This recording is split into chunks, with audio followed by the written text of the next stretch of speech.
this computer and say hello. Welcome to the Inner Sanctum with our very special guest teacher, Blossom Goodchild. Welcome, Blossom. Thanks for being with us. Thank you. Over there in sunny Queensland, it is in the morning here on a Monday morning.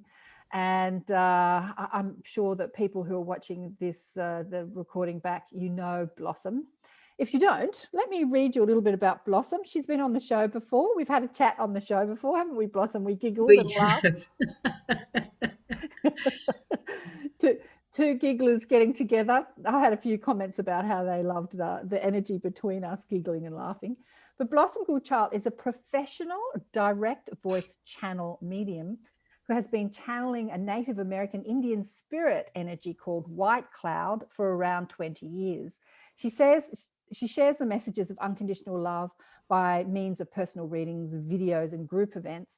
Blossom began communicating with the Federation of Light, which is a stream of consciousness, in 2005.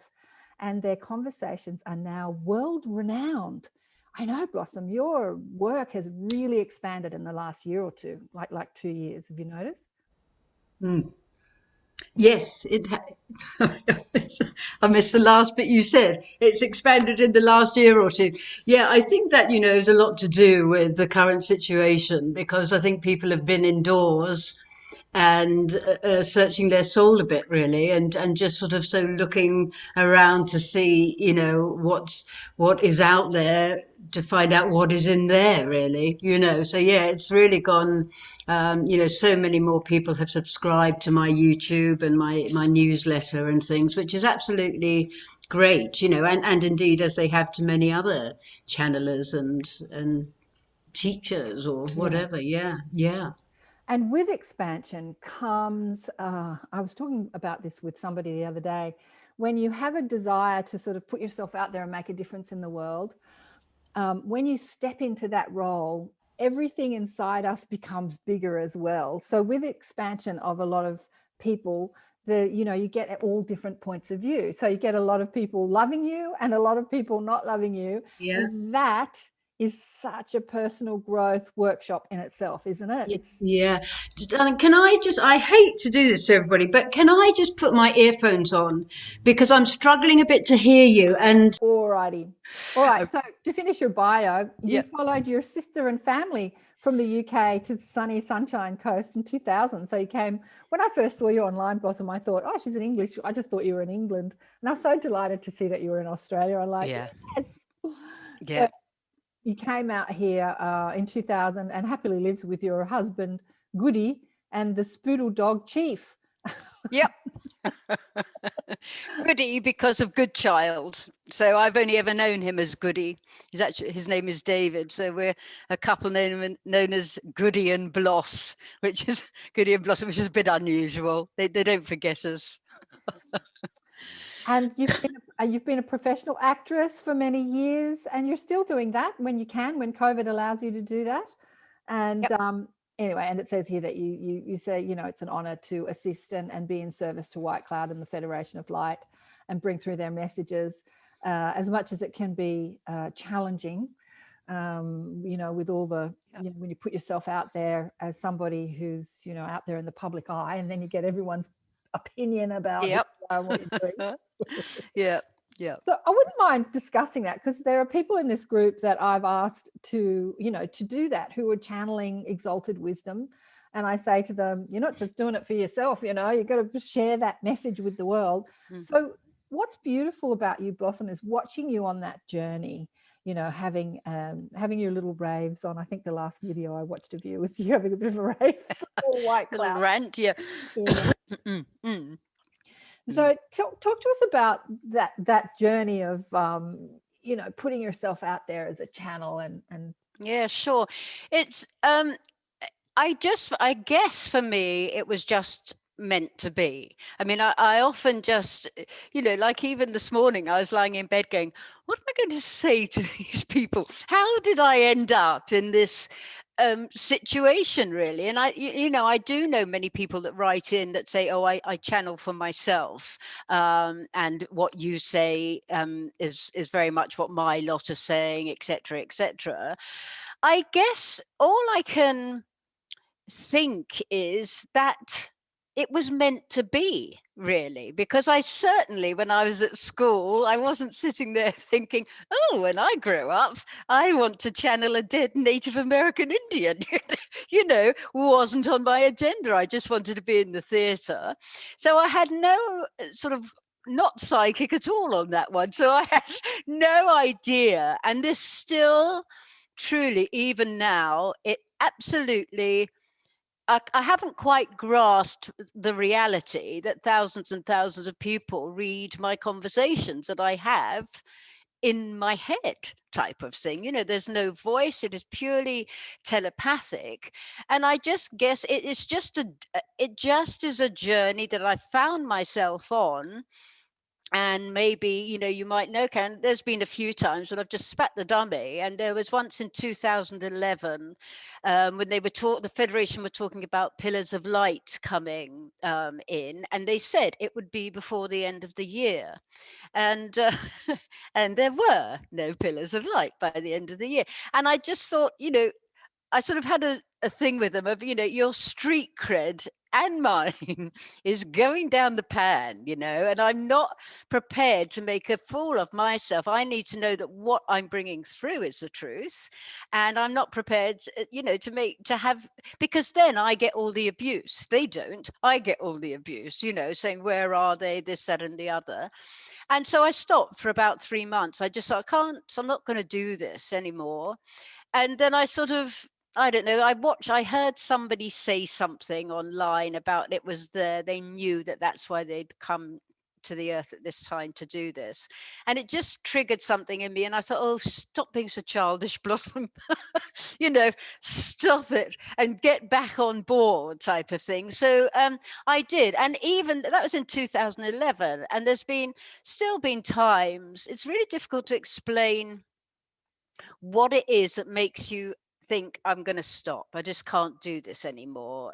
I don't know if it's people. It probably is people's emails, really, that might have a go at me. But I've really learned so much now of, if you feel what you're, this is for everybody really. If you feel that what you're bringing through is the truth, and and it feels right, then start a blog, or do something, or just amongst your friends, be brave enough to go, look, I've just started doing this. Because as you say, Karen, what is it for? It might just be for yourself, but there are many people that say, I'm just not brave enough to go out there.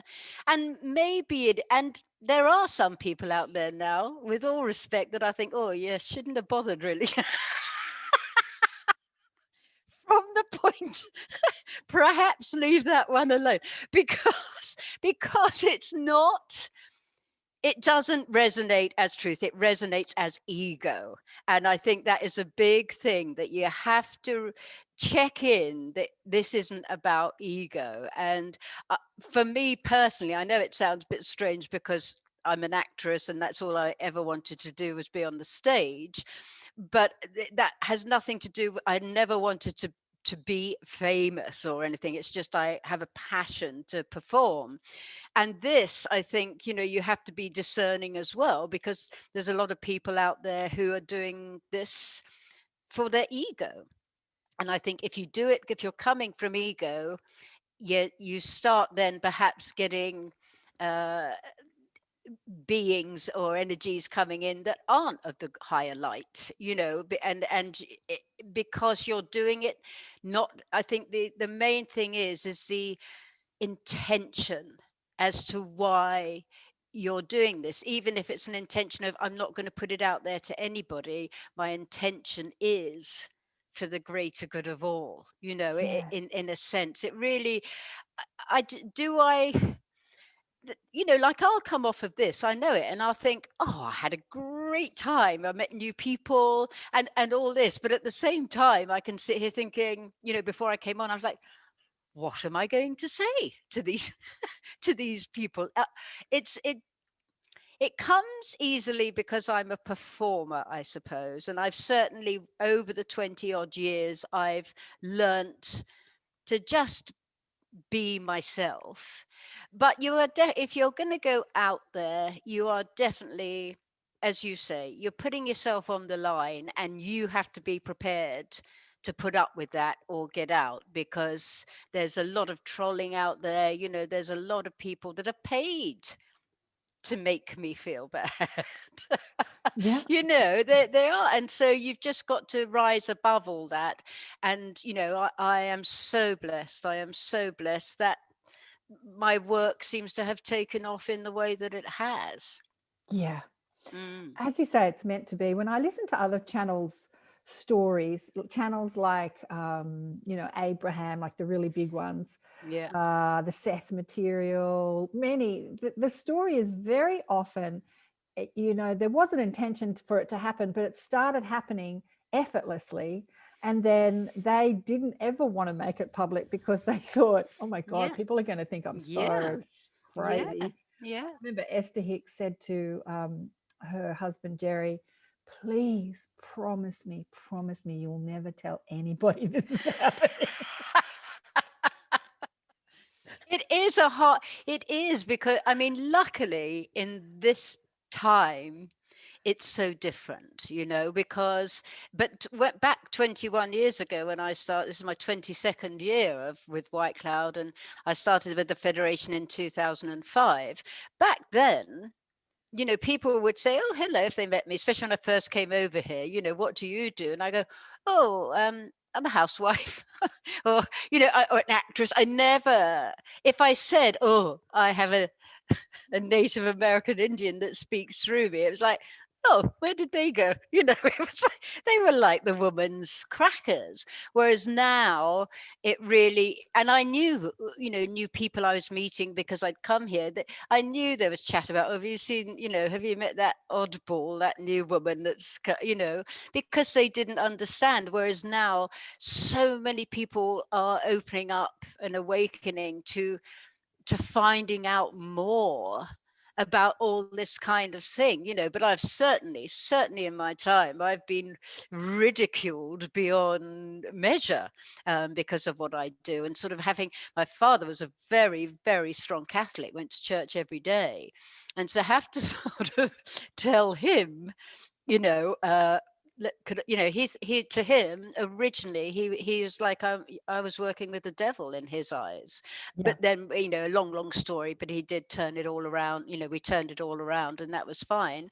But of course it's different. It's different, and people take a while to feel comfortable with that difference. As I hear your story and the desire to be an actress, the desire to actually be on stage, as you say, not to be famous, but to perform, it was very much a part of the plan. Because if you're contracted or in an agreement with the group, with the consciousness of the Federation, and they have made an agreement with you to speak through you to help humanity, then the biggest challenge with this, with my clients, connecting people I find easy, but that ego thing of how do you get over that performance anxiety, like putting yourself in a position where the public are going to see you.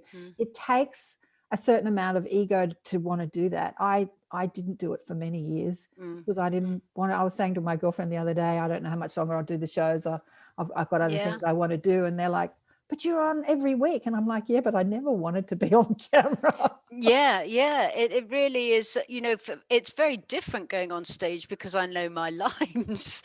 I know exactly where I walk at this point, and I do that, and it's a very different kind of excitement. I prefer the word excitement rather than anxiety.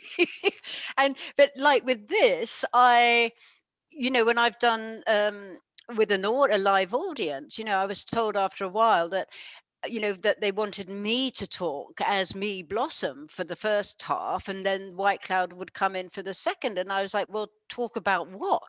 And they said, won't tell you, just have to allow it to flow through. And the very first sort of big one I did was in the local theatre here, and it all went really well. I was just talking about how I got into channeling and my life story about it, and then White Cloud did the second half, and it went well. And the second night, it was only for 2 nights, it was packed. Obviously the word had got round, and I had to wait till it was delayed because so many people were coming in, and I was like, oh, this is what for me, it wasn't ego. I felt, but I was very I was like, oh, this is amazing. And I got on stage expecting to do exactly a repeat of the night before and tell the story of the night before. And after about 10 minutes, I was like, I knew I wasn't linked in. I couldn't think what I was supposed to say. It was one of those nightmares, and I couldn't get off. And I literally, in the end, I had to say to all these people, I had to say, I'm so sorry. I don't know what's going on, but I don't know what I'm supposed to be saying. Nothing is coming through. I can't concentrate. I came out in a sweat. I had to go and sit down on a stool in front of all these people. And I said, well, we'll just sit here for a minute, shall we? Wow. And I sat and I sat and I was like, oh my God, this is awful. And then something clicked. And I said, I've just realized what it is. I said, I am trying to repeat last night, and that's not what this night is about. And see the relief now. And then from that moment, it started flowing again, because and that was such a big lesson for me, that you have to trust and allow what is meant to come through at the time, and I think, Karen, if that's all right with you, Karen, sorry, say Karen, with you, that to say about, that's such a big thing with the channeling. Absolutely. Is the trust. Absolutely. Because even now, after 20 odd years, my husband, will say to me, trust, Blossom, trust, because you think, how do you know the difference between you and them?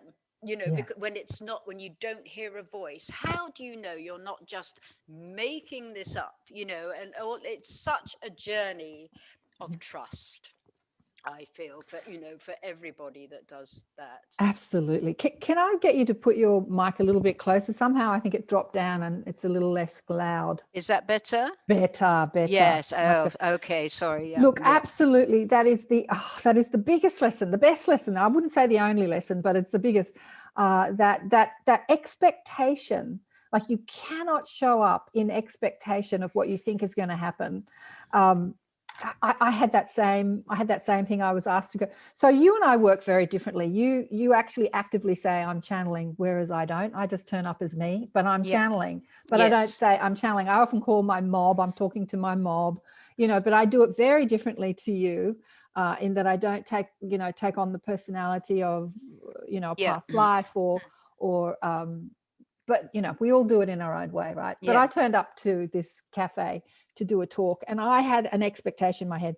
I'm going to talk about joy and happiness, and I'm going to make it really light and fluffy and give everyone a good time. And that's not what happened. I started talking about religion and cancer and death.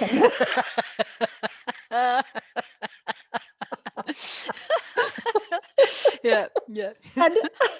And like you, when I was because I get a sense of what's going to come, and I was sitting in this cafe, and like you, I had no sense. I had nothing's happening, nothing's going on, and I was quite nervous. I'm like, what the hell is going to happen? Because I normally get a sense.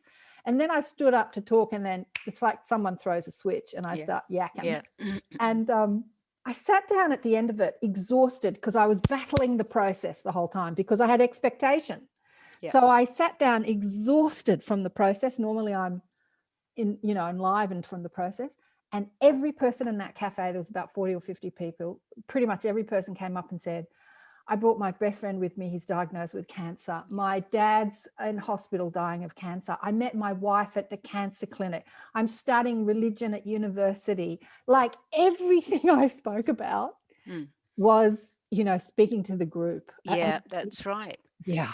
And you have to realize as well, of course, that that's another thing when I do online videos with White Cloud and things, is that when it's reaching a lot of people, not everybody is on the same vibration. Not everybody is as far on their journey, or as as aware about certain things. So you're sort of having to cater for the would you say the common denominator of the vibration of people, in a sense. I don't reckon you've got to cater for anybody. I just think no, I think you've got to show up empty without expectation and let the vibration and the work do what it's supposed to do. Yeah, but that's what I think, Min Karen, is that I think when White Cloud and that says whatever they're saying, it's because he has like when I speak, I know I'm channeling when I'm with people in like you, in the sense that is catered for, because they can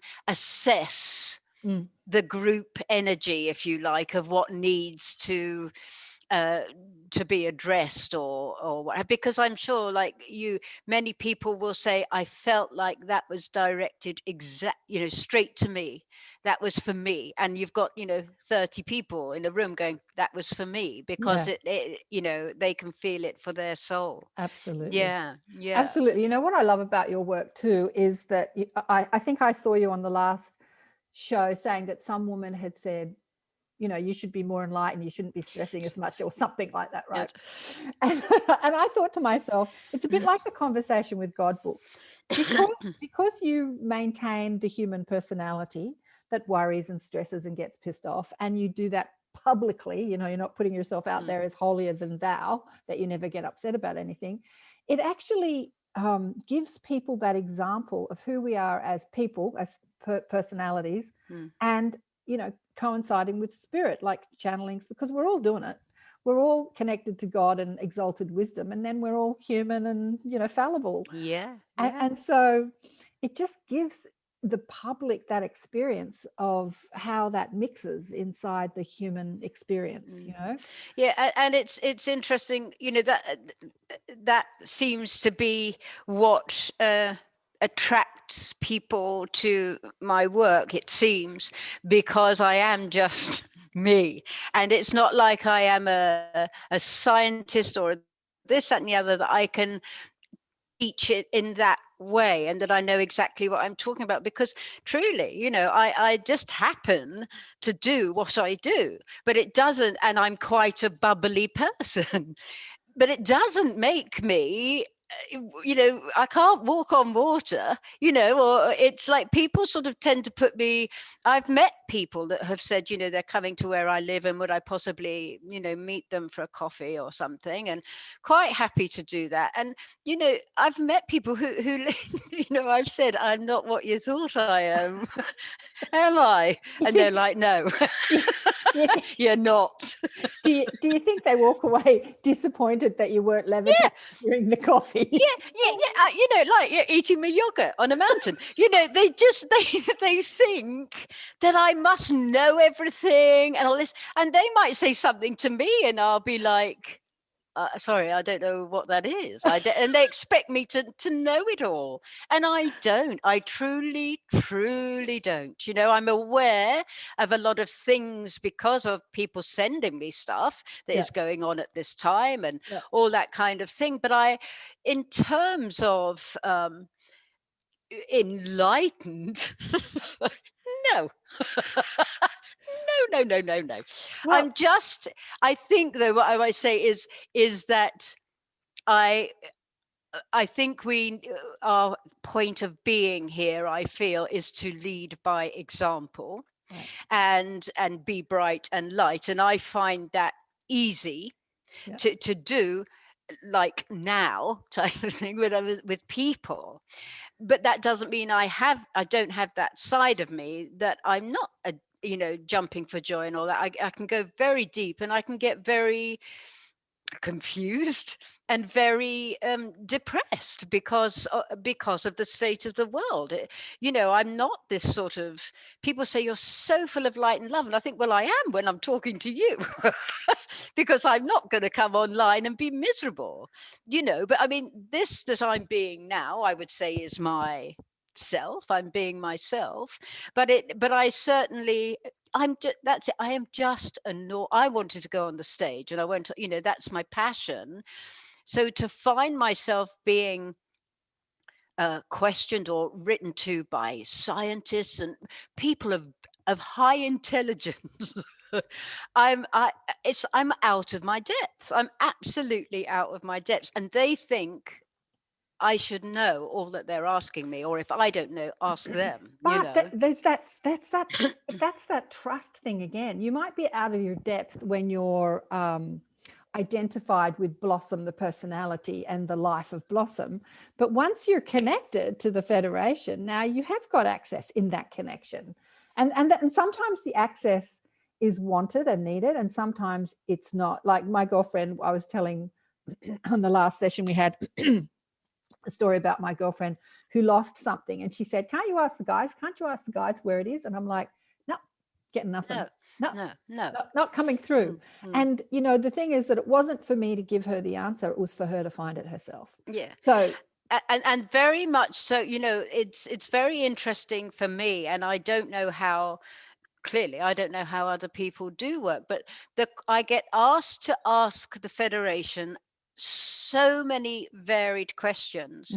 And I know that with most of them now, it's like, no, it's not their department. Right. If you want to know about these things, and if you want to know about different things, they're making it quite clear that is not their department. They are here to keep the vibration high, right. And it's like, even if I don't understand what the question is that I'm supposed to ask, even if I do, it's like I get this wall of knowing that, no, don't even bother asking that, which I find interesting, because I know as well. It's interesting you say that, Karen, because if I was to ask that question, I thought, oh, look, I'll go ahead and ask. I know I'll get we are not able to discuss that at this time. It's like oh, hello, there's a little one there. Hello. Can you see? Yeah. Yes. Sorry. So that you can't access all answers, because you need to, as you say, with a lot of things, either it's not appropriate to answer them, or it's not for you to know, at that time, or to find it out for yourself, as you say. Absolutely. Look, Esther and Jerry said this too, when she talks about the beginning of their process, when she's connected to Abraham, and Jerry, she says the eternal questioner, has like a million questions to ask. She said that at the beginning of the transmission, when he was asking all his questions, much of the time the Abraham consciousness was saying, that's not your work. That's not your work. Right. We're not going to answer that. That's not your work. And then eventually Esther said that Jerry said, okay, I keep asking these questions that you're not answering. What is my work? What is appropriate for me to ask? And so they said, we're going to talk about raising consciousness and deliberate creation. And that's the work that they do. Oh, okay, there's a couple of questions here. Let me just change the view. Kristen, yes, Jen. Now what's happening here, Jen? Do you want to ask, have you got something you wanted to say, darling? This is something I feel like people approach me as a spirit Google search. No. Does anyone want to ask Blossom or to speak about what we're talking about now? No? No? Nobody? All quiet there. Oh. What should we do now then? No, we got more to say, but I work, because look, you and I could talk all day, right? But I just interrupt the flow. We're just enjoying it so much. To just let people pipe in and say something. So is anyone, because there's a few channels, obviously Jen and Angela channel in the group. I think we were all channeling, but we're all doing it in a different way. Okay. And also, so it also as well, it's about, I think some people, perhaps it's their soul contract to channel, because I do remember before, I just remember going outside one night before I was working with the Federation, and I just out loud went, I'm ready.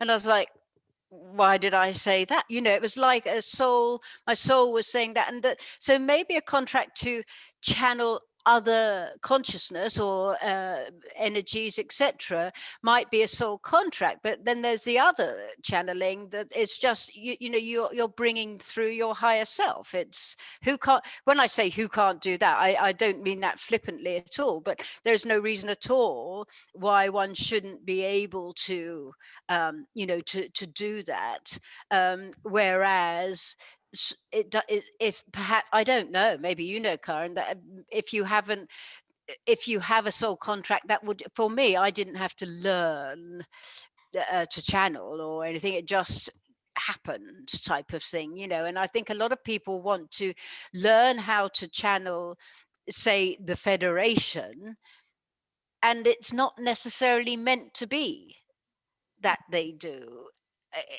Yes, and yet I don't. Yet I do feel that they're able to connect with them.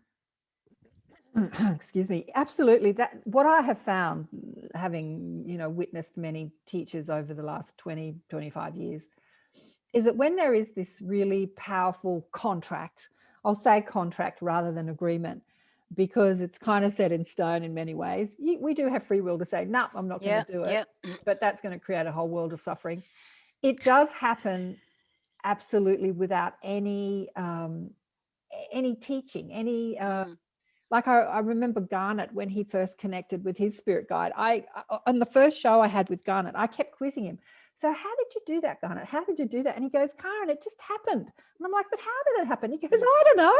It just happened. Yeah. So, yeah. So, and you teach, I think, my teacher has been myself and White Cloud, because when he first came in, and we've learned to work together. And the way we work now is so different from 21 years ago, nearly 22 years ago. It's a completely different thing altogether. But as you say, you can't go to a book and go, oh, what do I do now?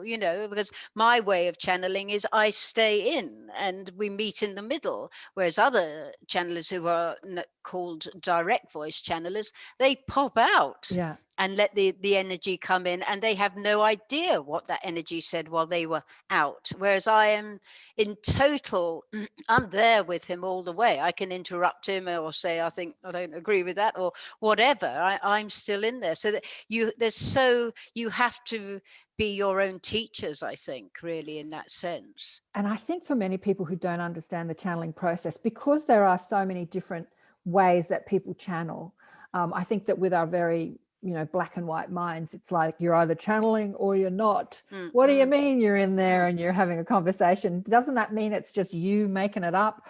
And then because other people have left the building, there's so many different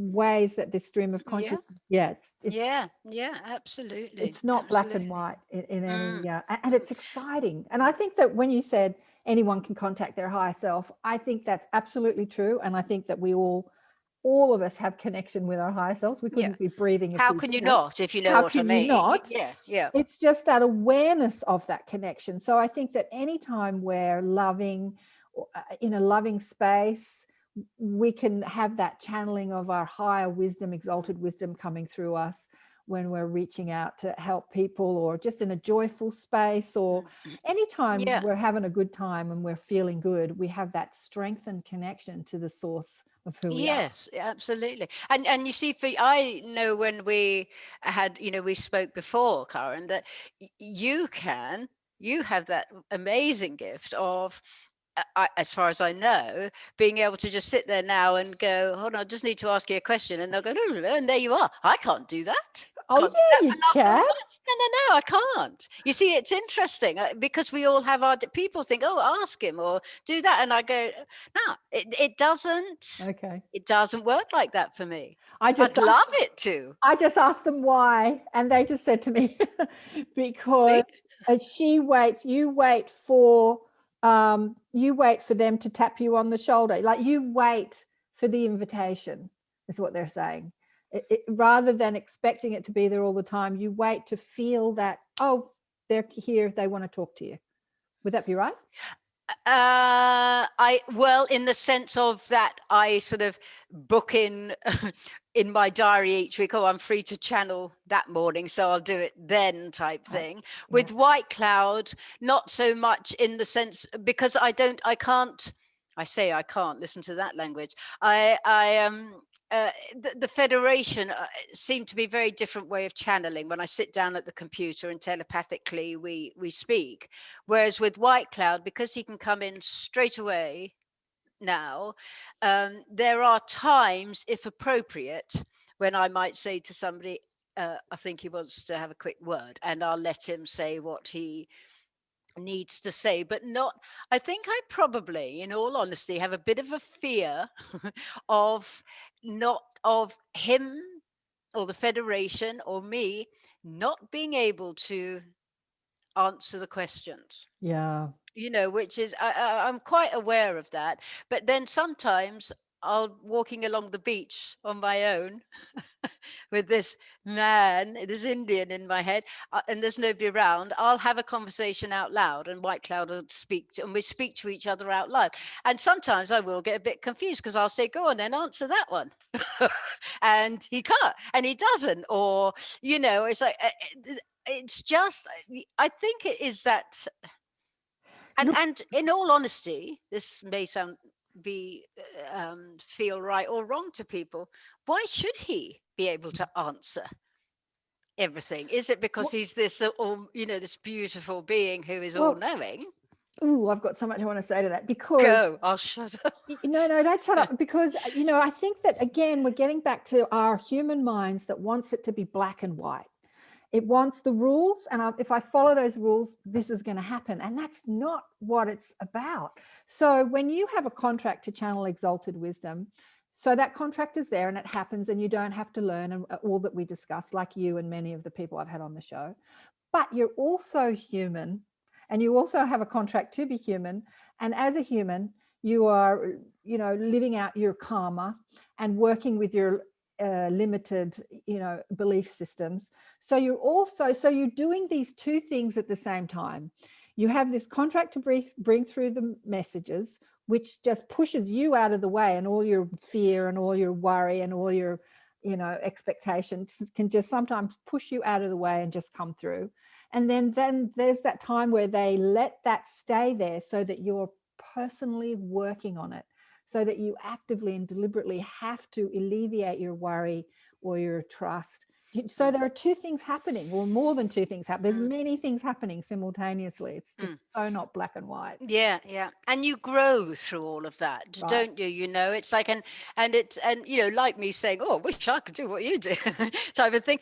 That's obviously not my role. And I think, we all have our different roles to play. And I am understanding more and more that what mine is, so to speak. What they said is, it's not your desire to do that. They said. That's what I got. Tell them they're wrong. Okay, so this is what they said. They said that Blossom enjoys having the privacy to be able to just be human. And not on all the time. Yeah, that's true. Because I do have when I say a very normal life, as normal as it can be for anybody. I have a grandson here who's 7. I'm very connected. I have him twice a week, and he stays. And I have my sister lives in Australia. With I have I have a big family here, and I'm a very family person, and my friends, and I like to walk my dog. I like. Yes. Normality. I like life in that sense. Yes. And I think, somebody said to me once, "Oh, if I could do what you do, I'd be asking them questions all day long." Right. And I'm like, "Well, that's probably why you don't do well what I do." Because it really is, that thing for me is, I have this gift, and I'm more than happy to share it. I truly am. But also, I don't get the time. Really, I spend probably like a lot of time answering people's emails and things like that, and the rest of the time, I mean, like tonight, if I could share this with you all, tonight I'm starting a choir. I literally, I was like, I'm not bored. Well, bored because my soul needs to perform, and I couldn't last year, and this year it's seeming unlikely because of the actual show that the professional company is putting on. It there's not a part for me, and I was like, my soul, I need my soul to sing or whatever. And I thought, well, start. I've got a keyboard, you know, and I play the keyboard a bit. I thought, start a choir for the fun of it. And I'm not charging anybody. I've got about 10 people coming, I think, tonight, and I've worked out what we're going to, you know, sing some popular songs for the enjoyment of, you know. And I think that's, I don't know why I sort of went off on that, because I think that is so important. I've got my side of me that is more than happy, that truly does, and I'm sure you are aware, it takes up a lot of my time, the emails and all that kind of side of it. So I need the balance of family and my music and performing. But I think that's so important to have the balance. Look, it is important. It is very important to have. And I was just saying before you came online, I was talking about something similar, is that my desire is different to yours in that I'm tapped in, turned on, tuned in all the time because I actually want to be, and I love it. And I was just saying that I would prefer to be in this conversation than off having a party and just sort of having like, I want to be inside it all the time. The sort of the beauty of the physical human life doesn't attract me as much anymore. This is doing this work is what I love the most, really. So I was saying that a friend of mine is opening a center, conscious center, and I went there to, you know, help him and support him and be a part of we had a smoking ceremony with some Aboriginal elders, and then he was doing a party at night. So I went away, you know, intending to return to the party of night, and I thought, nah, I don't feel like going to the party. I'd prefer to be a part of the setup and the organization of it and supporting people in their work rather than just the good times. Like and like you know, before I ceased alcohol 16 years ago, and you know that changes greatly your dynamic when you go to parties and things like that. And I think for many people, and it's not to say I couldn't have a good time, because definitely could, but I, like you, I feel now there's few people, it sounds so snotty, but it's not. It's to do with the vibration. I think there's so many people that I truly don't enjoy the company of so much anymore. It's like I'm just not, you know, I'm having to make a real effort for conversation here, and I am not struggling because I know how to make conversation, but at the same time I'm like, I think I'd rather be at home having a cup of tea, because I'm not with my tribe, I think is the thing. And when you're with your tribe, it's like you could go on all night, because it's, you know what I found? We did an exercise before you came on, just releasing other people's energy that we pick up. I used to find that when I went into mainstream parties, pubs and things, I would come home feeling quite exhausted, and as an empath we tend to sort of pick up a lot of energy. And I went to an event about a year or so ago. A friend is launching an online sort of directory blog site, a bit like the holistic pages for healers and light workers and so on and so forth. And so she was having a launch party to talk about it, because they were launching it in a year or two, or half a year, 6 months. Anyway, so she invited all the empaths and the healers. And so there was about a group of about 50 of us all hearing this, you know, her plan. And I walked away from that crowd, and there was alcohol there, but I walked away from that crowd feeling elated.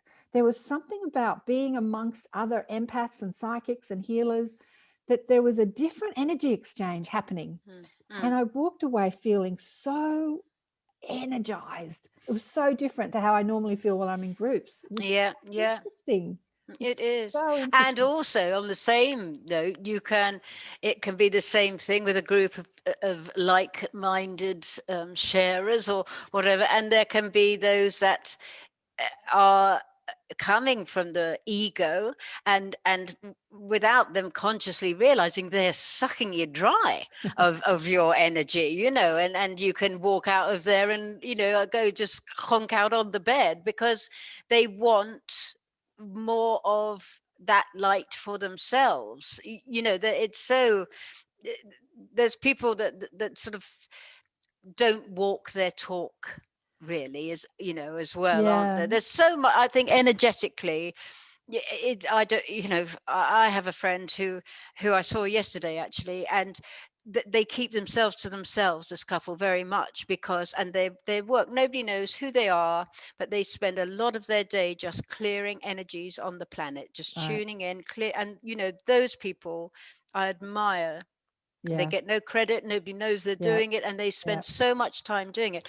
But she can, you know, while we were talking, there's the four of us, my husband, and we were out they live up in the mount, in the, you know, the valleys. It was beautiful and the energy was lovely, but she started going like this because there was something trying to get on us, you know, an energy there that truly wasn't wanted, you know. So it's like you do this protection thing is, you know, different people feel differently about whether you need to protect yourself or not, because if you are of the light, aren't you automatically, you know, protected? But, and if that's their truth, that's fine. But for me, I often, I know certain areas, like going in shops and things, I just choose to put my protection up, and then have a sort of a mirror coming on the outside, a mirror going out, so that any negativity might, you know, will just rebound back at that which is trying to get in, type of thing, you know. We have this conversation about protection a lot. I have a very different view, because I think that once you raise your vibration to a frequency of love and light, then no protection is needed. And Okay. because it's just a different, you're not a vibrational match. Mm. And if energy comes into your field, it's like your energy is clear. It's like a pane of glass. It just comes in and goes out. It doesn't get stuck. Like if you're holding density or worry, or if you're holding negative thoughts or beliefs, then the energy coming in has something to attach to, because it is of a like energy. So that's when, if you choose to want to feel protected. But it's a conversation we have a lot. A lot of people ask us. There's a few things happening here. Who said that? Somebody said, Yanette said, what is White Cloud's message for this group? Well, if White Cloud feels to come through, maybe we can ask him. Oh my God, my life right now. What was that, Jen, your life right now? More to do with like the exhaustion that you feel when you're around people that just aren't in that zone, and you've got to struggle to speak. And I had an experience where I had a friend's 40th last weekend, and I was really knowing I wasn't supposed to go, but I went, and it just was this huge moment of going, I can't do that anymore. If my body says no, just trust that. Yeah. It feels a little bit lonely sometimes, because I have a lot of digital connections with people who have that high vibration, speak the spirit language with me and all of that. But day to day, I've got kind of my partner and one friend, and I miss, like, we're lucky we've got a bit of a tribe, but I don't get to see them as much with Karen here in sort of Sydney Central Coast area. But yeah. I want that more. I want that more regularly, because I feel a little bit like I get social anxiety, which I just feel like I never used to. So. Yeah. I think it's just because of the difference in would you say, Karen, the difference in vibration within that group, you know, type of thing. And, you know, I often, if I've, it's not that often, I don't go gaddabanting about that often, but if I find myself like that, or I'm stuck, I don't know if you find it, if you're sometimes, with the greatest of respect, you're stuck with somebody who is boring the shit out of you, basically, you know, and you're like, oh my God. And all you can do is look at them and smile. Then you're thinking, I have to say, I will share this little thing. I had somebody the other day that was just at me. You know, you can't have a conversation. It was just talking at me type of thing. And inside me, I was like going, oh God, I want to run, you know. And I was so in my head, I was going, white cloud, help me. And he's got such a sense of humor. So first of all, he just saw me sitting on he just showed me him sitting on a chair going, nodding off, you know. And then she went on and on and on. And so he then started going like this in my head. And I was trying not to laugh because I was looking very intently like this. And then he lay down on the bench, you know, to go to sleep, still snoring. And it went on. And then he rolled off the bench and fell on the floor in his sleep. And it kept me amused throughout that whole conversation because I was bored. I couldn't join in. It was, you know, and all that. And it just amused me. But I think that thing as well is when you find yourself in that situation, what I don't always go, white cloud, help me. I was just so bored.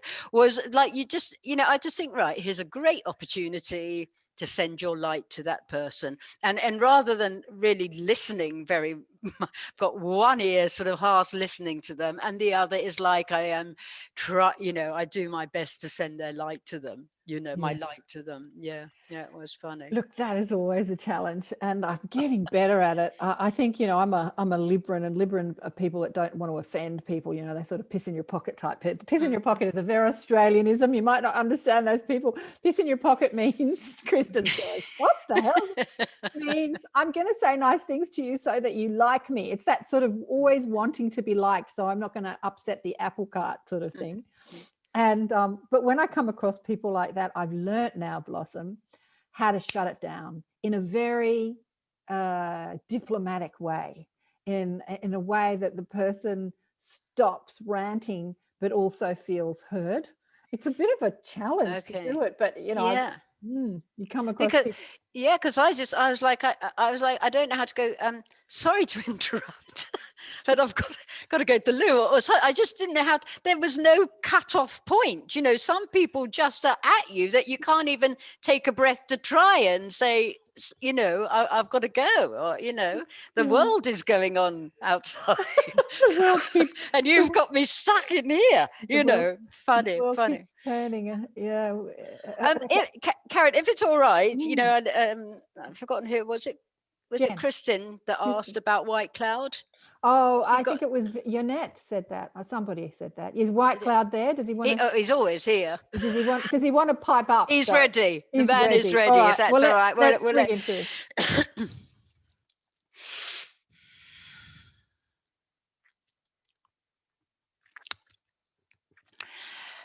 The warmest of welcomes to each one of you. Do you know, I see people waving and welcome.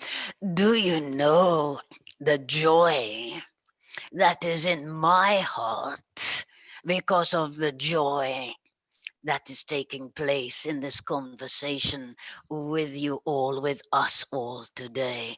The energy is so high. Blossom, she did not sleep well during the night, and she was concerned that she would not be very vibrant. And in fact, she had a very nasty dream, and it took her a while to come out of it. Whereas now, she is feeling so alive and high, and therefore it is such a pleasure to be with you all. It is a pleasure at any time to have the opportunity to discuss and to just connect with those of you, your souls, your humanity that are so brave, so strong to be on this planet at this time.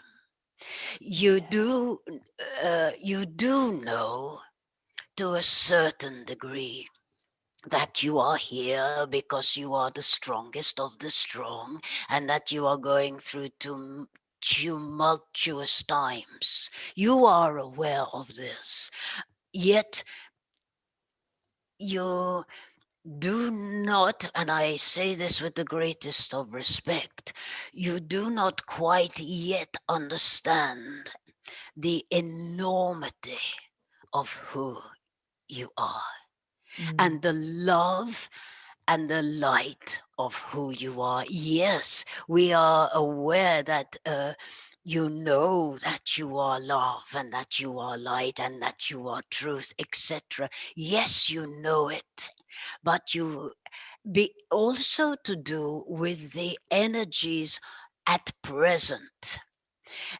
You are unable, would I say, perhaps to use your energy as much as it is possible.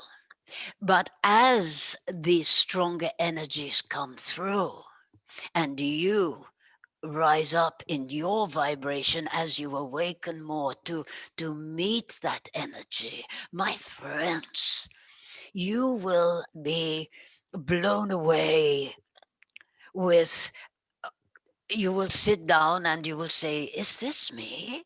Is this really me? Am I capable of this? Yes, I am. And the more you understand and recognize your capabilities, the more confidence you have, and the more it just, your light and your love will pour out of you. You do not have to think, how can I be a brighter light? Because it is you. You are that brighter light. And the more you tap into that knowledge and the energies intermingle, the more you shall just, without thought, be exuding that light, that, as Blossom said, that example of light that will in turn attract others to you. Yeah. Your light is will be like a magnet to those that are lost. And I speak about this often, that the time is to come when so much will be brought out into the open, and so many who are lost and cannot possibly consider all they are being told. They will, some will remove themselves from the planet because they cannot deal with that. Whereas those that choose to stay, and there will be many, of course, they will find your light because it will be beaming from you. And when they find you, you will know the exact, like was spoken at the beginning, you will allow yourself to channel the exact words and the exact truth that that particular person needs to hear. Yeah. And within that, you must trust yourself, but it won't be so much a matter of trusting because it will be so natural and it will feel so good that there would be no question of, was that me or was that somebody else? It is everybody giving what needs to be given. Although these times that you are in, goodness me, you all recognize that you need your strength to get through this. You need to really tap in to your strength because so many, like Blossom, sometimes feels, why did I put my hand up? Why did I volunteer to be here at this time? It was not for the chocolate, that is for sure. It is that you came and you know that inside of you. You know there is a greater purpose for your soul. And it is now that that purpose is beginning to unfold. And as it becomes more apparent, you will not have these feelings of, why am I here? Am I doing enough? I don't feel I am doing what I came here to do. You will be having times when you want to pull the covers over your head just to have, not because you can't stand the world anymore, but just to have a little break, because you will be working. But the working is not the right word. You will be playing so much. And can you visualize, can you think now even of that, and how your vibration will have lifted uh, as you keep on? And so your vibration keeps on lifting. And this is how you are here to raise the entire planet, because of you raising your vibration. I will go because I can talk a lot, but it is that I'm just showing to Blossom of an image of, you know, that you have the helium balloons and they stay up on their own. Well, I am showing as if your planet is attached to thousands and thousands of helium balloons, which are you, each soul on the planet. And it is because of the light that you are able to lift the planet up, as these balloons sort of lift up into the atmosphere, would we say, or into the next phase of itself. My friends, I am grateful always for this opportunity to speak and share my love and my wisdom, and that if it feels appropriate to take on board, if it does not resonate with you, then just let it be. You do not have to agree with everything I say. Yeah. Only if it feels, and that I would say for anything that you come across, anybody you listen to, anything you read, do not, Blossom is saying that is interesting, that I am to say, do not be fooled. Make sure that you are feeling the truth, because there is so much out there that is truth, and there is so much out there that is not. So, my friends, many thanks for allowing me to be here. Thank you, White Cloud. Adieu, my friends. Adieu.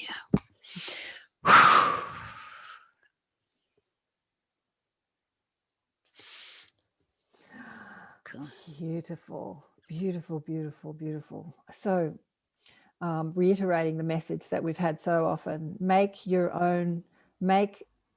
priority your own evolution. Like, make your evolution your priority, because rather than anything else the priority, because your own evolution, your own raise of your consciousness is actually the work you're doing on the planet.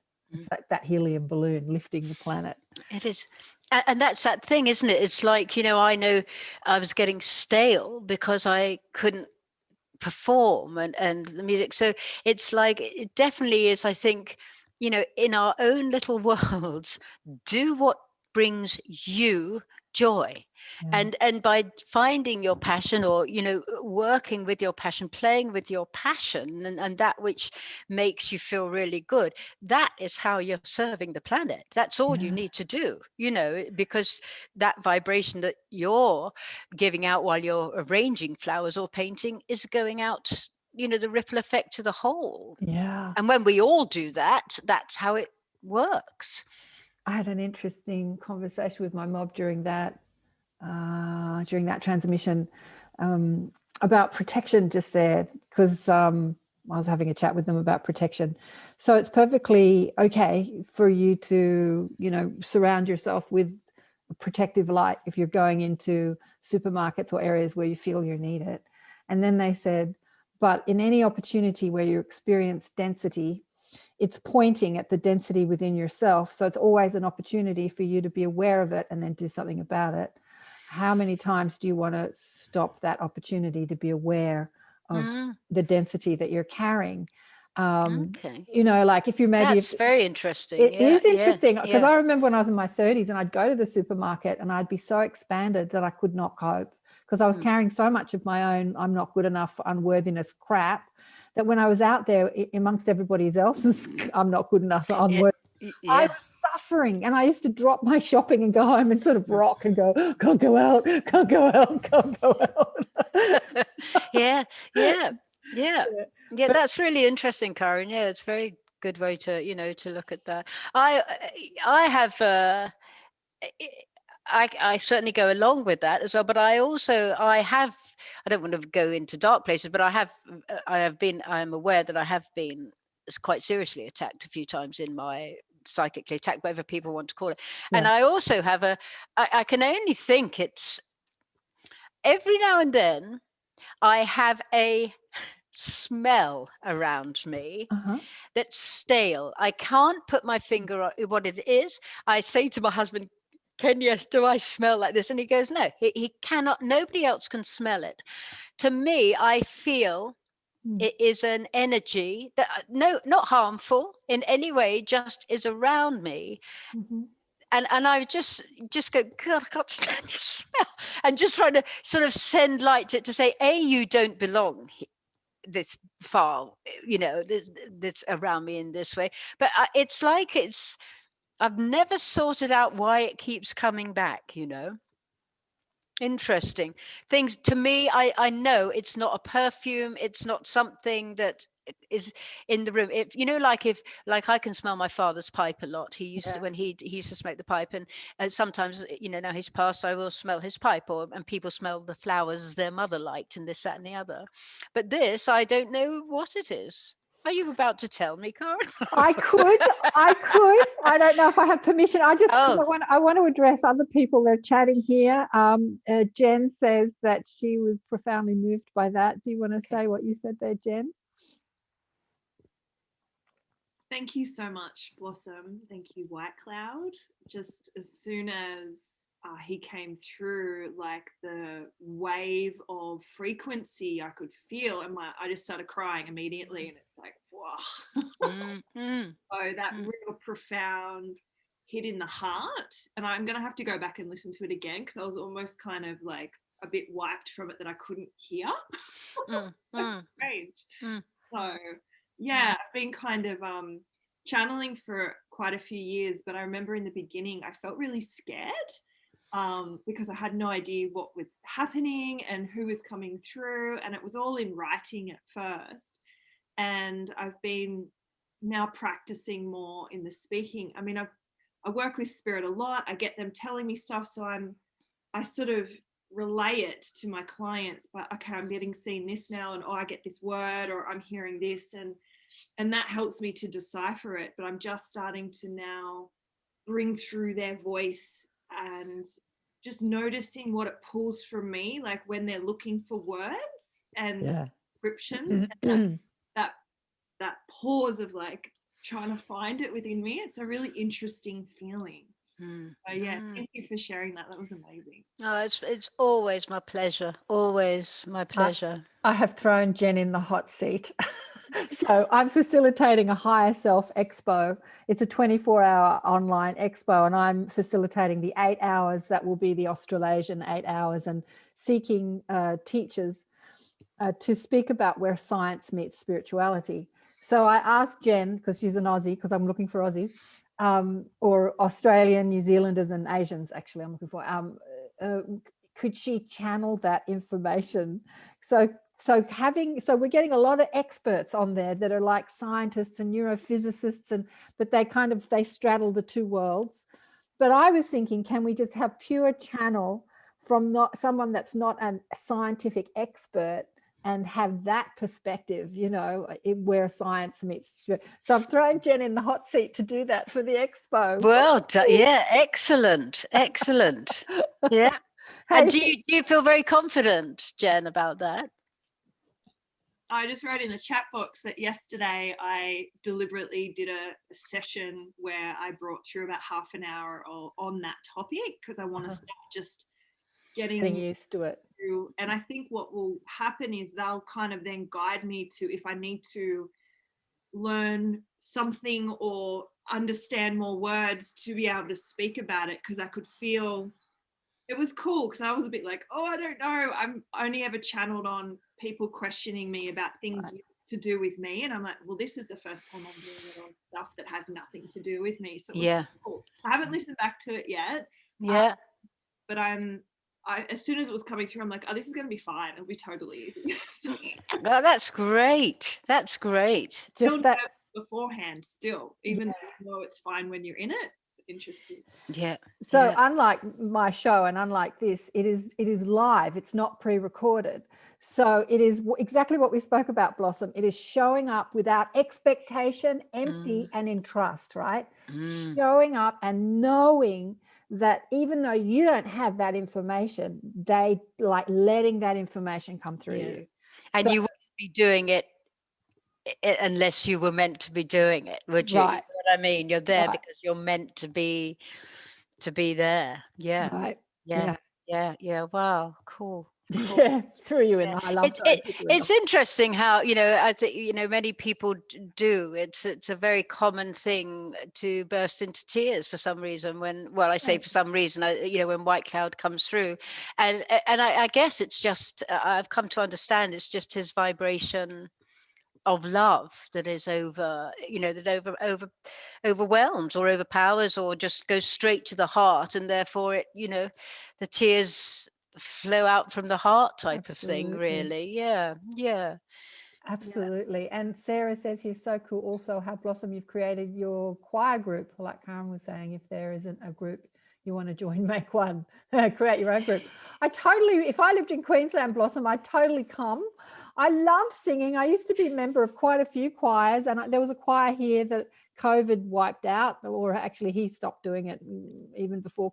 So yeah, I miss singing. And my big stipulation is you do not have to sing, because so many think, you know, you do not feel that you have to be able to sing, because so many people think, oh, I can't sing. And my big thing is like, you don't need to have to sing, because everybody can sing, but you know, this is just for the fun of it, you know, just because so many people, it's a heartfelt thing to sing, you know, and it's so good for the soul. So that's my big thing. Please don't think you've got to be able to sing to join my choir. I think singing and dancing are two ways that we can actively practice what we speak about in that letting go process, because it's when you're in your head and you're in your logic, you can't sing and you can't dance. You have to let go of that logical mind that's trying to work things out and always asking how and looking for the steps.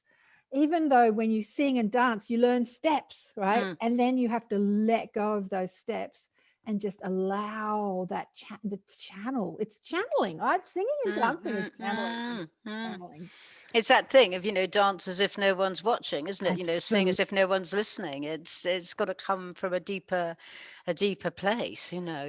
And when you watch little kids, you know, when they like babies and they start rocking to it's so innate in them to just move their body to the music. It's just, you know, it's just so in us to want to be moved by energy, let energy move us, you know, it's just. Yeah. Is anyone else, there's a few comments here, but has anyone else got any questions or things they want to say about what White Cloud said to us? I loved what White Cloud said to us. Thank you for that. That was gorgeous. Pleasure. Brad, you're smiling there. Got anything you wanted to say?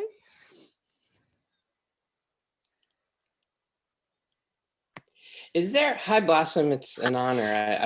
I listen to all your and watch all your what you post. I'm a real fan. My daughter is too. And my daughter always says, she's 12, she's like, why with the Federation? She's like, why is she always fighting with them?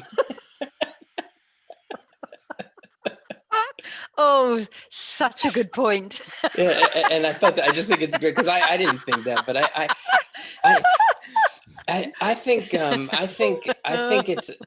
think it's ironic that, like, you know, you mentioned how people have attacked, you know, you get sometimes these attacks from people, but in some ways I feel like you're the most critical. Like, I'll even be like, oh God, I'd be afraid to challenge my channel. I don't channel, I don't channel, but I you know, I feel like I'm too polite, and I'm a Libra. I feel like I'm too polite and nice, and I actually think that you're actually the most critical I actually appreciate that, because you're Do you always mean like, critical or oh, sorry, questioning? yeah, exactly. Yeah, Yeah. just like, come on, guys, Yeah. this didn't happen, Mm. that didn't Yeah. happen. Yeah. What are we doing here? What are we Mm. doing here? Mm. That kind of Yeah. thing. Yeah, I think, Brad, a lot of that is because that's how I feel. It's like, and also people say to me, God, you got some balls, Blossom, to speak to them in the way you do. Exactly. Yeah.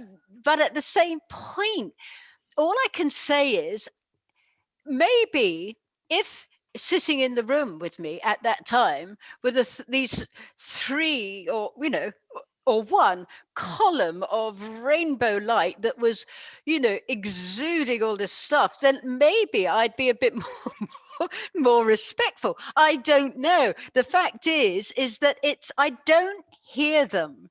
It is just telepathic communication. And so to me, we had this conversation, and if I don't understand what they're saying, or if they're saying this is coming, and with the greatest of respect or not, I do mean to come from respect.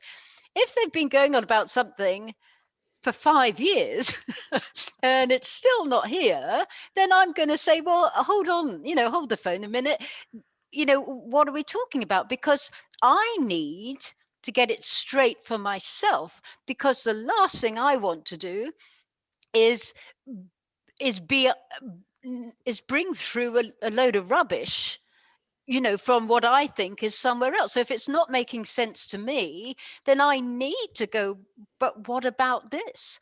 And it just comes naturally. And sometimes I am aware, like because people might write in and go, oh, you're moaning all the time, Blossom, and or whatever. Oh, and yet many people write in and say, thank you. You ask them exactly what I'm thinking, what the Exactly. questions that I want to know. And again, you can't please everybody all the time. All I can do is just come from my heart, really. And Can I pipe up here, because I'm just getting yeah, they're actually saying that it is designed that way. So what they're saying is that the information that the Federation bring through is of a high vibration that the majority of humanity are not ready or acclimated to. But by you being in the questioning mind, they're acclimated to that. They're in vibrational resonance with that. And so that brings them to the message. And then the Federation comes through with their message, and then they can rise to meet that message. It's actually perfectly, it's designed that way. It's the way it's been designed. Yeah. I mean, I sort of, because obviously there's been times, when I think, why on earth, was it that you went, oh yeah, we'll work with Blossom, and I don't mean this disrespectfully to myself at all, but I am not of high intelligence. I'm not an intellectual. Let's put it. I'm more the arty type. If somebody says the percentage of this sort of mortgage, I sweat because I just, it's not my thing. I am a creative thing, and sometimes I think, why didn't you sort of get somebody that's far more intellectual? But at the same time, I've come to understand that I do seem to, as I say, to ask the questions that us normal people, Yes, you do, us exactly. who aren't highly intellectual and all that, just Yeah. I would call myself the average Joe, whatever that might be. We're all glorious in our own beings, but just to get through, because to be honest, some channels for me, if I'm sent a link to listen to somebody, and I don't often listen to other channels, they've spoken for 5-10 minutes and I haven't got a clue what they're talking about. I just don't know what they're talking about. They're talking about these long words and stuff that I just think I can't. It doesn't resonate for me. That is the thing. It's finding what works for you to get the message. Well, it's the divine choreography, as we were talking about this morning, and Michael Tamura, that's the divine choreography. It's been choreographed this way because they're reaching that audience through you, and so you have to hold the vibration of that audience and then switch into their vibration to bring their vibration to the vibration. Yeah, it's perfectly designed. Yeah. And they said also that you not being an intellectual is also a part of the design. because if you are an intellectual, that very much can interfere with the transmission, because the mind interferes too much, the logic interferes too much. And there are channels who are intellectuals, and they have a different agreement in that the energy flowing through them literally pushes them out of the way. It literally just moves them out of the way. And you see that with Garnet, who is an intellectual in that he was a corporate lawyer for 36 years, and Paul Selick, who is also very creative, but he was a university lecturer for 25 years. So they do have that intellect, and they but their process is they're just moved out of the way. Because the intellect does can interfere. Absolutely. Yeah.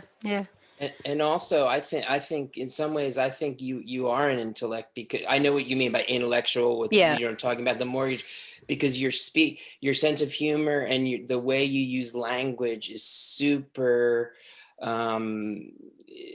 The humor and the way you piece together things, the sayings, especially the English sayings you use, like "pop in my clogs" and things like that. You're extremely I think you're extremely high in that sort of intelligence, which is really useful to have a laugh and also to get the message. It helps me because I really relate to the way you use English.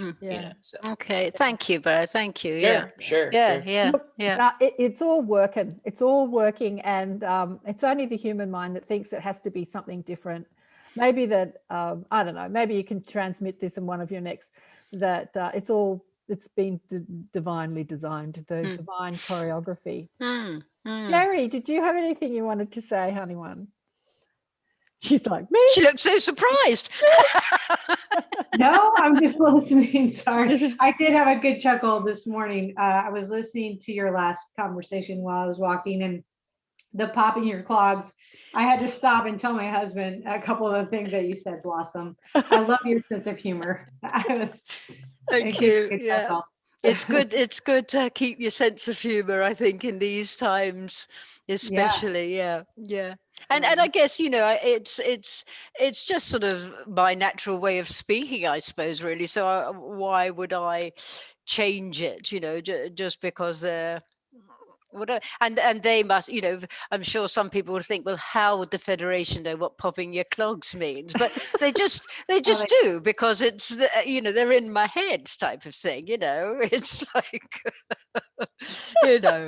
you're reaching the audience you're supposed to reach with your style and your approach. Thank you. Thank you very much. And when you think about life and all the different levels of consciousness on this planet, source is coming in to meet every level. So it's coming in such a variety of ways. Yeah. So there are the intellectual, people, and the scientists that are sort of meeting science. Yeah. And there are the people that, like we just, in every way possible, it's flowing through us to meet that level of consciousness, because everyone at some stage has to, we got to rise. I mean, choose not to. It is. It just made me think about, about things like that, because, I'm very blessed that I have I think they're translated into about 9 or so different languages. And because, of course, when they get to like popping your clogs, for instance, or whatever it might be that I say, it's a little, English little saying, of course they write in and going, can you explain what popping your clogs is? I go, dying, or whatever. It's funny, because obviously it doesn't necessarily translate. I know English slang and Australian slang, like pissing in your pocket. And Jeanette has got her hand up. Dying one. What do you want to say?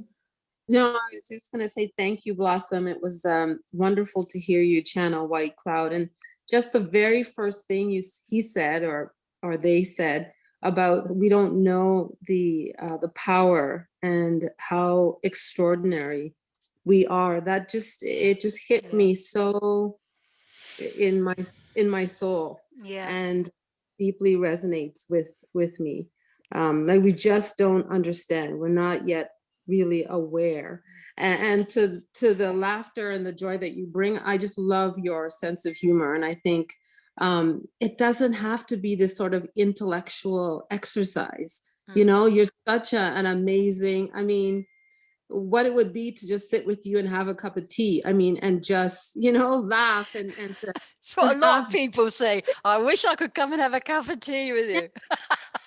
relatable and easy to listen to. It doesn't have to be, I mean, God bless all of us who have different capacities, but as an artist, I think you're doing an amazing job. So thank you so much. Thank you very much. I think that is what is so exciting as well, isn't it? This thing that we all might be struggling in our own ways at the moment, you know, and or not, but the fact that hope, if you like, that thing to look forward to when we do step into a higher level of ourselves, when it's time, that is like, how exciting is that? You know, it's something to wake up in the morning for, to look forward to. You know, it's not, although there's so much gloom and doom in the energy, you know, everywhere, there is, you know, if you can tap into that, then do so. But why? But, you know, this whole thing of it's time, I think, to come out of this sort of this depression that we've all been in for what, you know, with what's going on in the world. And I can still hear things now and go, God, the world is, you know, God. But then we've got to now turn it around and go, you know, with all that's going on, and go, right, but this is what's going on. Yet ahead of us lies this, and we, you know, there's something in me, which I'm sure is in everybody, that makes you go in your heart, this thing of, I am a warrior of the light, and I'm ready, you know, I've got my backpack on, I'm ready to go, you know, type of thing. And I think that is something we all need to really, is a good thing to hold on to. Oh, I'm muted. I'm chatting away. Absolutely, but I think that it's something to look forward to, but also we can resonate at that level now, you know, regardless of what's happening in the world. So that's very much the teachings that come through me from the mob, in that, you know, being of the light, or feeling of the light, or living in the light doesn't happen when we ascend. It happens now, regardless of what's happening in the world. Like, there's serious crap going down, and distortion and control dramas and serious BS happening in the world. But do we use that to feel bad, or can we use our rise connection? above it? Yeah. Right. And I think, you know, for me, I have, you know, and I've been very honest about this, that I can't always hit the mark. You know, it just gets to me too much, and it's because I need to absorb what I've just heard or seen or whatever it is, and then go, all right, okay. And it's like I did mention the other week, I said something to my husband about this world is and he said, you know, that's why we're here. And that's that thing of like, he put me straight back on track, you know, with that. And I think that's something that can pull you out of the times, you know, where you just think, God, it's the enormity of this, you know. You just have to remember that we were chosen, I feel, you know, to be here, to do this. And so, you know, let's do it as best we can at any given moment. Absolutely, that's exactly right. He's so spot on. That's why we came. What we're seeing unfold in the mainstream world, you know, is why we came. It's exactly why we came. And and we don't know the half, do we? That's the thing. We don't know the half. We don't. Of it all, the whole gamut of it all. You know, it's really quite exciting, really. You know, very exciting. It is very exciting, absolutely. But what I want to ask you is, what has the Federation been? I actually, like Brad said, I watch pretty much every single one of your things that comes out. Because when you do channel the Federation, I hear my mob speaking. I hear what I hear in my head come through you. Every single thing they say. Okay. I love it. And it's not like I need to listen to you because I haven't got that knowledge inside me. It's because it's so reassuring to hear it from someone else. It's so reassuring. And it's reassuring for me. that other people write in and say, this is exactly what I've been getting, and Yeah. and this, that, and the other. So, you know, it is reassuring for me, because there are other channels out there that might not agree with what my lot are saying, or yours, Yeah. or whatever, and there are the conflicting things. So that's when you've definitely got to go, well, actually, what what is my truth on this, and you know, and go with that, really. Yeah. It's But interesting. what's something that they've been discussing lately that you've been thinking Brad, about? yeah, sorry, Brad had his hand up there, sorry. Oh, sorry, did So, he? yeah, Sorry. yeah. No, Braddy. sorry to interrupt. Sorry. I just was, I totally feel, last question. I totally feel this, I totally feel, also feeling enriched by the messages and whatnot from the Federation and from White Cloud. But I'm wondering what you personally make of the future prediction, the predicting of, maybe you wouldn't agree that it even is future prediction, but there is something within the messages like that's well, literally, like the wait is over, or you know, this is coming, this is what, you know, this there. White Cloud just talked about it too. Something is coming. So can we really predict? Isn't the future always uncertain? And I'm wondering what Karen thinks of this too. Like, what is it? Can you talk a bit about future prediction and what? I don't know. I'm wondering about that. Good question. Do you want to go, Karen, or shall I? No, you're the star of this show, honey. Just thought you were going to go for it. No, totally get what you're saying, Brad, because being human like I am, I'm like, well, you know, you said the light has won. You said the wait is over. You said this is going to be taking place. You know, like, be it, you know, some people think or know that, and many people talk about an event that, you know, that will change the vibration of the planet. I truly have got to, there is an announcement going to come, you know, and that we're walking, as you say, into a brighter world. In all honesty, if you, and this is not knocking what I do, it's just my truth. If you were to go back, because all my channelings over the last 12, 13 years, they're all in yearly PDFs on my website that you can download freely. I'm not kidding you.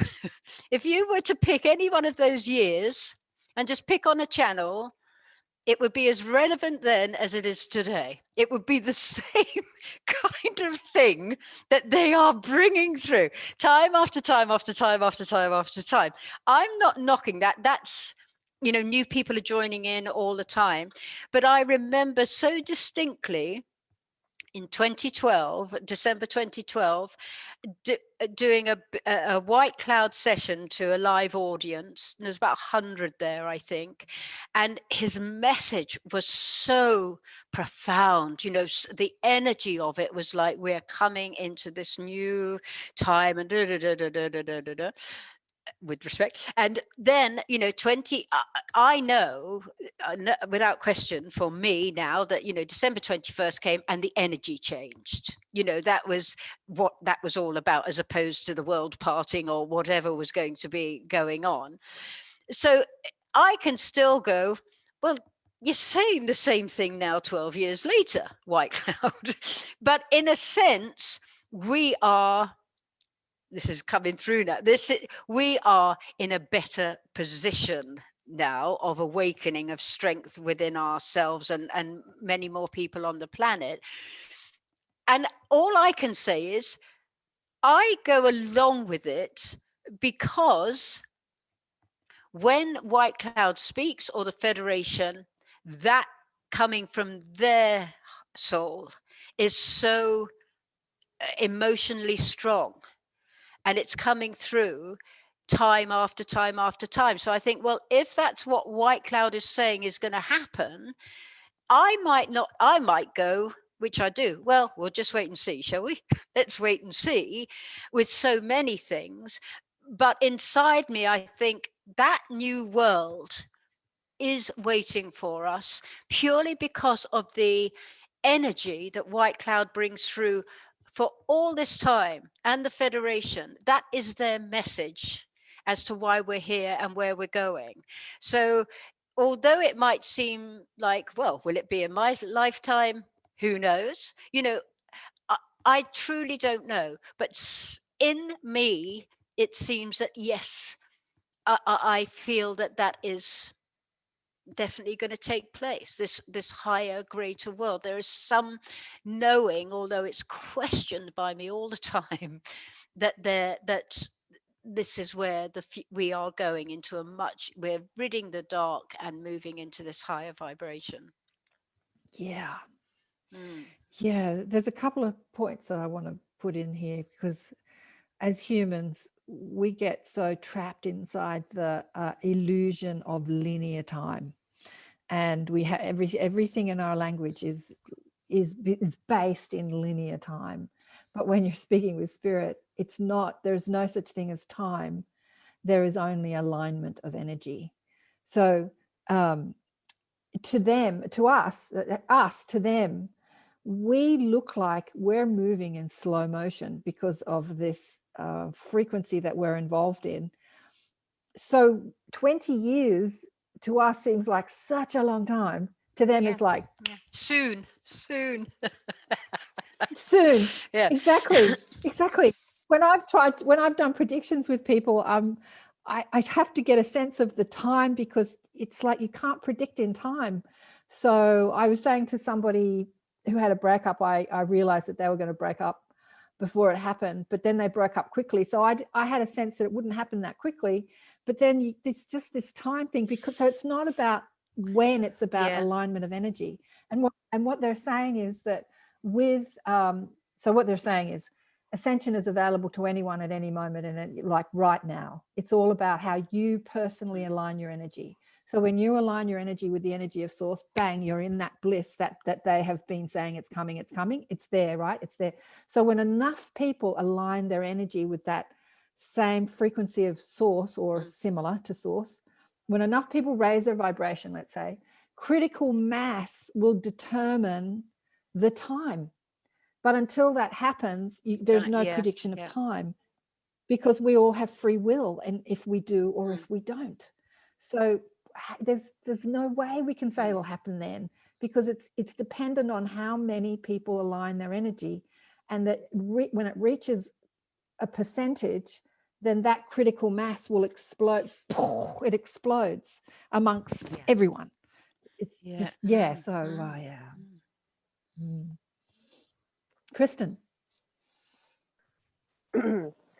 So what you're talking about is reminding me of something I saw watching a documentary a couple weeks ago, and it was a documentary on Amazon, and the interviewer was talking to a bunch of different mediums. I think it was called Life to Afterlife. I don't know. It's on Amazon Prime.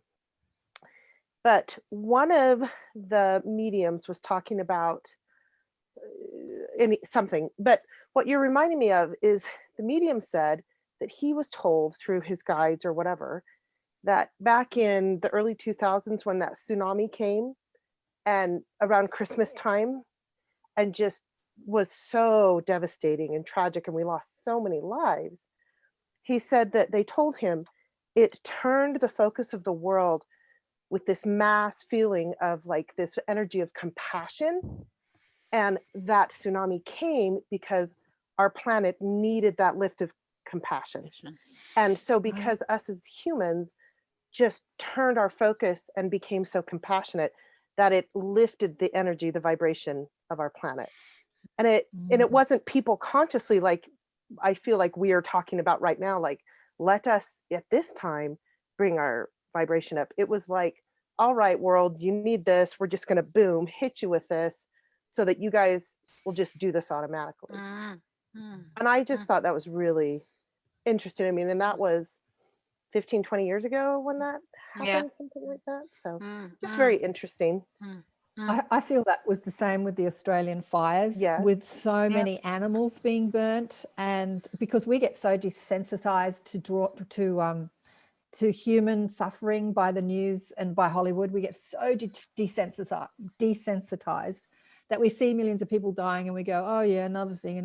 But when we saw the animals, like when we saw those little furry koalas, I know, then we right? all fall apart. Then we all just we're all in our hearts, like we're all just going, oh my God. And that was so much compassion that expanded on the planet during that although it seemed tragic, the animals didn't worry. They understand there's no death. They don't worry too much about it. Don't worry as much as we do. But anyway, I yeah. love your message, Blossom. Thank you so much. And Oh, you're so welcome. you're So just welcome. beautiful. Such a beautiful day to sit here with all you people. And Yeah, it is indeed, isn't it? Yes, we love you, Blossom. We've got a Blossom fan club here. We love you. We do. We do. I love you. As I said, I listen to everything you put out. Hang on, we lost you. Where are you? Speak. We've lost your audio. Have you unplugged? What's happened?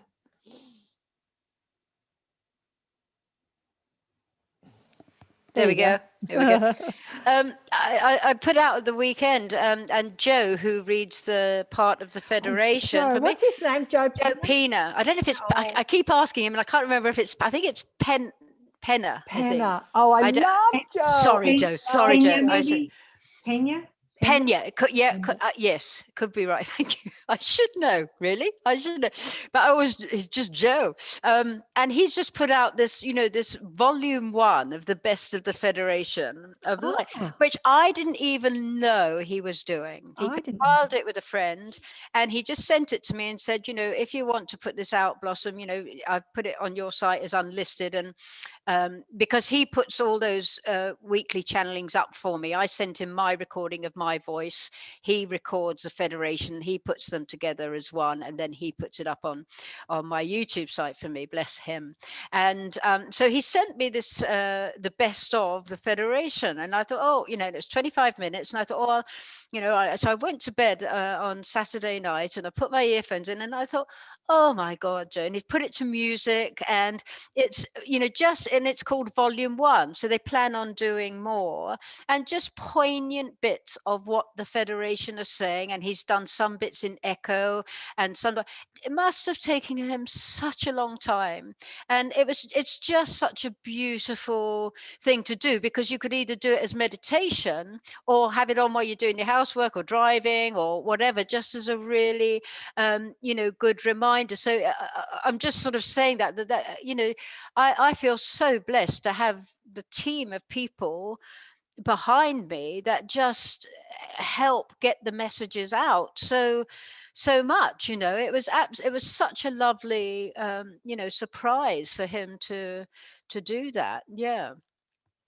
And and a guy who's done all the indexing, and just it's just phenomenal. And the translators, I have such help from people.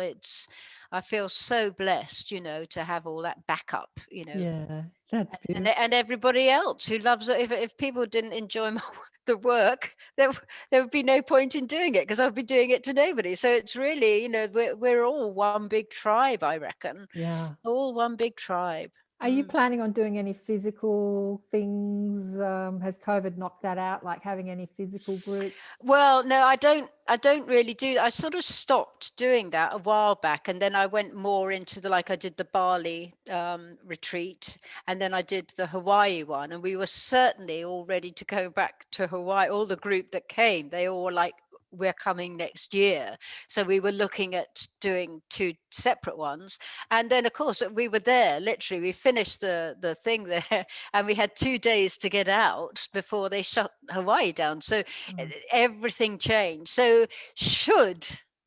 when the world gets back to, to a new form, and if we're able to travel without a passport of that or whatever, then definitely I will be doing stuff, but not so much really. I just found long story, but just didn't really find that it really took off around my area or locally. I don't have a marketer or anything. When I say I've got Joe and all that, it's really just me running the show, if you know what I mean. And I'm crap at marketing and all that kind of stuff. It's just I just sort of feel I can't do it all, if you know what I mean. So I just my answer to your question finally, Karen, is no.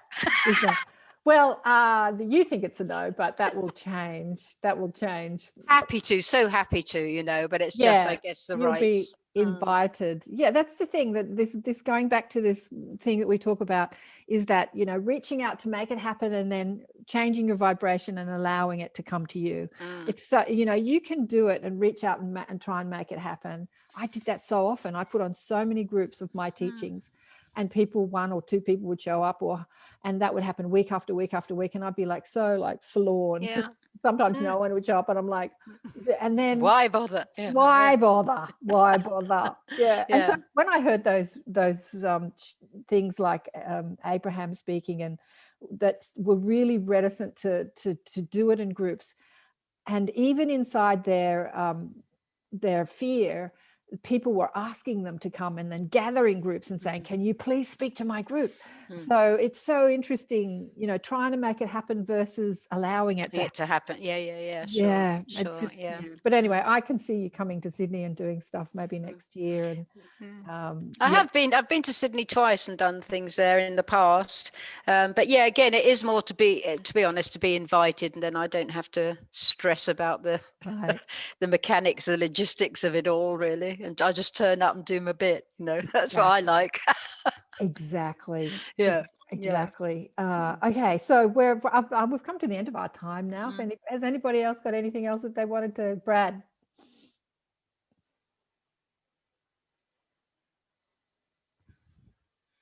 Oh, hi, Blossom. There's someone here who I have to wake up. If it's okay, I'll just take a second. I have to wake them because it's late here. But you might remember them and know them, and they want to sing a little song for you. I don't know if they'll wake up, but if they wake up, you'll still hear the song. Do you want to hear the song? Yes. Is that your 12-year-old? Is that your 12-year-old? It's like 2:00 in the morning in Denmark. Is that the 12-year-old who loves you? No, you'll see. Well, he's actually like, I think he's about 1, but Blossom might know. Blossom might know him. I'll see if he comes out. Hold on. Huh? Oh, I know who you're going to be, Brad. You're going to be the puppet, aren't you? You're the fish. Sorry, nobody knows what's going on. Do it. Brad has disappeared off. So to leave you, oh my God, Brad, when I did this video I made of everybody around the world sending in their things of I'm the light, I'm the love, I'm the truth, I am. Brad did, I have to say, with no offense to anybody, it was the best one. He did his fish and did a song to it. Can you put it? I wonder if he can put the song on. Here's George. This is George. Thank you. Those are sweet words you said. Thank you. But he says, George, will you sing it for Blossom? Can you see him behind the rock, Blossom? Can you see George behind the rock? You just. Wait, maybe he'll come out a bit. Hold on. Yeah. Sometimes if I put my fingers, but there he goes. There he goes a little bit. Anyway, he says, I am the light, I am the love, I am the truth, I am the light, I am the love, I am the truth, I am the light. I am the love. I am the truth. I am. My grandson sings that song with me, Brad, because can I just say, it wasn't only his fish swimming around all over the place. He'd done the music to it in harmonies, and it's called Together as One. The YouTube you can watch with everybody saying their own little I am the light, I am the love, I'm the truth, I am. And you will see Brad's exceptional work on. Brad, that is just fantastic. Fantastic. It's an honor, and I thank you for instilling so much truth. Really, the whole thing surprised me the way you put it together. You really inspired a lot of people to really put their hearts into it, you know, and it really came off as I thank you, because it was a great project, and the way you put it together. And I didn't know you have such a beautiful voice, and the way you started it off with your music and the singing really right away brought the energy and the vibe of the piece together, and it was really great. Thank you. Thank you. I'm honored to meet you, Brad. No, you too. No, absolutely. Yeah, no, you too. I mean, yeah, you too. I thought surely he's not going to wake his child up. No, it's just George. It's just George the fish. That is a perfect way to end this session. Thank you so much. You know, Brad is the most incredible artist, and he's done. He often messages me all this stuff, and I'm always saying, "Can you put it in the group? Can you let other people know, like not just me? Like share this stuff with." I know he's resident. He's shy to share his stuff with the group, but he's done the most amazing work. He used to be in a rock band, and he's the most incredible artist. And he's done work for Sesame Street and all sorts of people. Wow, that's why your music was so good, because I thought, God, this person has taken so much time to record this and create it. It was absolutely, I have to say, my favorite. Yeah. Oh, thanks. But it's cool because it's such a spiritual. I just wanted to bring off something that was like a church, like a very energetic choir, like a church choir, not like I guess it's the Baptist choir, where it's more, gospel, gospel, where it's like more soulful. And I thought, because I was like, let's raise the energy of this and make it more rockin', that's what I was thinking. Great. It was great. Thank you. I thought so too. The project was amazing. So yeah, thank you. Yeah. Cool. Thank you. It is a beautiful way to end. So everyone just unmute and just say whatever you want to say. I'm just looking at how I can. Thank you. Thank you so much. Thank you. Been a pleasure, and thank you. Thank you so much.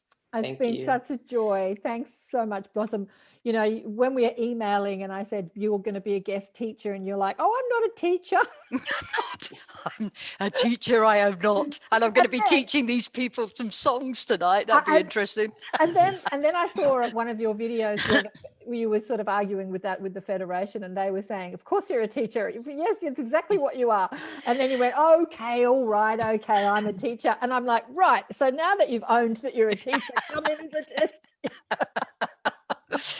We all teach each other, don't we? Exactly. We just teach each other. It's the concept of what we think teacher is. I always say a teacher is someone who just shares, their experiences and wisdom, and just shares of themselves. That's a teacher. So love you. Thank you so much. Thank you all so much. It's so lovely to meet you all, even the ones I can't see that are just on audio. So lovely. Thank you so much for sharing this time. I've loved it. Me too. Do I just switch off now? What do I do? Do I leave? Do I press the leave button? I'm leaving. Yeah, you can just press the leave button. Bye. Bye, everyone. Thank you so much. Bye-bye. Have a great time. Bye.